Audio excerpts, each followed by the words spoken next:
Ciao compañeros! I've heard people already saying that Vita is dead, but it can only be dead when the people, us, are gonna let it die. And that, my friends, is never going to happen, because Vita means homebrew. I mean, Vita means life, sprinkled with a lot of homebrew goodness. And a shining example of that is a brand new homebrew called Florpix. Usually, when I try a new homemade game, my expectations are low, very low, because I know it takes a lot of time and effort for a single person to make something worthwhile. Therefore, I was very pleasantly surprised when I tried this one, because it achieves a lot, even with minimal graphics. It is a top-down shooter made by Novi. The goal of the game is to avoid collision with the flying objects. You need to collect green dots in order to get the ability to shoot. Then you carry on collecting green dots and it upgrades your so-called ship with 2, 3, 4 way of shooting. Even though it doesn't sound as much, it was quite addicting experience for me to last the longest and to collect the most green dots and to look forward to the new upgrade. It is solid idea for quick few minutes of fun. I found it impressive, even more so considering it is the very first creator's release. Check it out for free from your preferred homebrew browser. Second, we got the official port of Pureya by Patnos D. Pureya is a collection of arcade minigames in a style of WarioWare. Every 10 seconds the game will jump from one random minigame to another, allowing for an endless stream of fun while keeping it quick and simple. I'm a fan of arcade games, but as you might know, they can get boring quickly, and this game makes it a bit more refreshing and a bit more fun. If you want to get it installed, you need to follow the GitHub instructions, and you also need official Steam files of the game. Third, and the biggest new release in a while, is a port of LEGO Star Wars The Complete Saga by this guy. Few weeks ago he released some teaser pictures on the Discord. I covered it and a lot of you were really excited about it, saying this was your favorite childhood game and things like that. And now it is finally here, so I'm sure you're ecstatic. For now it is just a pre-release, version 0.1, but if you like this game, it is certainly worth installing. The installation instructions are fairly easy. You need 3 plugins as usually: Kubridge, FDFix and Shader Compiler. Then you need correct version Android game files. You need exactly this version because all the versions will not work. Then you just put all the necessary stuff into UXData LSWTCS. Then you install VPK and that's it, job done. Here are all the controls. You control the character with joystick or D-pad. You look around a little bit with the right joystick. You jump with X. Attack with square. You use telekinesis with circle. This game was originally released at 2007 for Xbox 360, PS3, V, etc. And it is a combination of 2 previously released LEGO Star Wars games. As you have seen, playability is quite good. There are some known issues: intermittent crashing, slow load times, sounds and sound effects are a bit off, not playing too fast, abrupt transitions, etc. Yeah, audio is a bit messed up. And touchscreen is required for free play switching. I never actually played this game before, but I feel like if you are a LEGO and Star Wars fan, there might be some fun to have here. Installation is easy. Messed up audio is not ideal, but is not as bad either. I'm sure developer will do his best to make it as good as he can. However, the game, even in this state, can be 100% completable. Overall, solid port that makes a great addition in a Vita homebrew library. Also, shout out to the developer. This is his very first Android port, and I think he did a great job with it. Big 2 thumbs up. Now, huge shout out to all of my channel members and Patreons for their continued support. It is vital for this channel and I do really appreciate it. I just want you to know that. I just want you to let you know your support is very welcomed. Yeah, it is. So much. Now let's look at some mods from our Discord. McFly was able to run Polish and German dubbing for Bard's Tale Remastered and Resnarkled.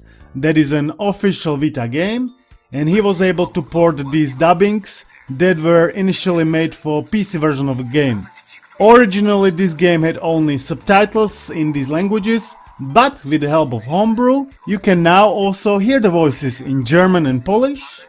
So in case you can speak them, head over to our Discord and get them installed. Or if you don't care about voices, but you care about HD textures from Android version of the game, that one is also available. Standard definition textures on the Vita version are quite blurry, walls, floors, plants, etc. and the HD patch makes them look way better. Besides that, there are also graphical improvements like shadow quality and more smoke from flame. You can see some comparison pictures on the screen right now. If you want to get it installed, check out the mods channel on our Discord. Next mod we are looking at is for GTA San Andreas, made by Gaming Vita. This is like a graphics mod. There is a new menu, 40 new cars, new animation, dynamic lights, new game audio, CJ remake, new road texture. So this is the mod. There are some new car models, new lighting. Not sure about the performance. Yeah, there is a crash, for example. So we are back in game.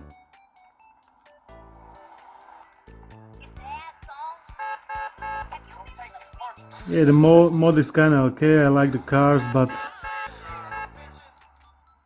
I don't like that I need to hold X when I wanna run. Otherwise he's just walking. I don't find it comfortable. But the cars are nice. If you like mods and San Andreas, might be worth checking out. There were already 2 San Andreas mods released. 10th anniversary one by PG Team, and second one was like a San Andreas real mod, and this is the third one. For me personally, I prefer 10th anniversary one, because I feel it has the best performance to enjoyability ratio. But clearly everyone's different, so if you are a San Andreas fan and you are enjoying mods, surely go and install it, check it out and let me know what do you think about it. I would like to hear your thoughts. If you are a San Andreas fan, I'm sure you're gonna like also next piece of information I'm about to share with you.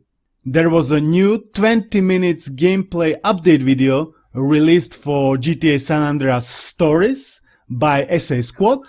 People are still working hard on it and they wanna show us all the latest improvements. If you haven't heard about San Andreas Stories, it is a total conversion mod, I believe for Liberty City Stories on the PSP, and it's gonna be a faithful recreation of what Rockstar could have done after release of Liberty City Stories and Vice City Stories. It's gonna be playable on the PSP in the form of ISO. They have a story ready and everything. In the latest video they have showcased a bunch of different vehicles, mountain bike, bulldozer. They showcase also the fighting and the targeting system, what happens if you get killed. There was also one mission on the bike where you have to collect 24 checkpoints in 120 seconds. Mission passed sounds cool. There is even a chainsaw for slaying the passerbys. The overall atmosphere feels certainly like San Andreas Stories. I'm looking forward to see or hear anything new about it, cause this surely looks like I'm gonna enjoy it. And it also looks like Rockstar could have developed it. Keep up the great job, it looks incredible. If you are a fan of Sega Dreamcast, there is a Doom 64 port running on it with full per vertex dynamic lighting and bump mapping. It is now featuring dynamic geometry tessellation upon loading a level to increase the triangle counts of the environments. It is improving lighting quality over just using the original low poly N64 models. I didn't understand bunch of terms used in these sentences, but Extra Dark Doom 64 with improved lighting running natively on Dreamcast sounds great to me. The footage you see is from an actual hardware capture. It was posted at Falco Georgie's Twitter, and guess what? They are planning to do the same tessellation magic with GTA 3 Dreamcast port, which would mean a lot of improvements, I'm sure about that. Last but not least, we got an exciting news from Carmageddon Decompilation. 92% of functions have been fully implemented. There was a new release 3 days ago, 0.8. The software renderer got finished enough to render all the triangle types needed for Carmageddon. We can now replace the homemade OpenGL renderer with full software mode and enable Carmageddon to run on even wider set of devices, which could potentially include PS Vita device as well. For now, it's too early to tell. What is not too early to tell is that Mr. Who has already made a 3DS port few weeks ago.